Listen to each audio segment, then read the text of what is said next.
চট্টগ্রামে আইনজীবী সাইফুল ইসলাম আলিফকে কুপিয়ে হত্যা মামলায় সনাতনী জাগরণ জোটের মুখপাত্র বহিষ্কৃত ইসকন নেতা চিন্ময় কৃষ্ণ দাস সহ ৩৮ জনকে আসামি করে অভিযোগপত্র জমা দিয়েছে পুলিশ।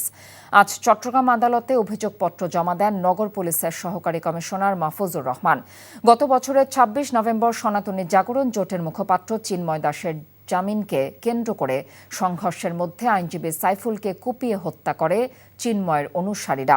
এ হত্যার ঘটনায় নিহতের বাবা ৩১ জনের নাম উল্লেখ করে হত্যা মামলা করেন। এছাড়া পুলিশের ওপর হামলা, কাজে বাধা এবং আইনজীবী ও বিচার প্রার্থীদের ওপর হামলা ও ককটেল বিস্ফোরণের ঘটনায় আরও ৫টি মামলা হয়। ৬টি মামলায় গ্রেফতার হন ৫১ জন। তাদের মধ্যে হত্যায় জড়িত অভিযোগে ২১ জন গ্রেফতার রয়েছেন।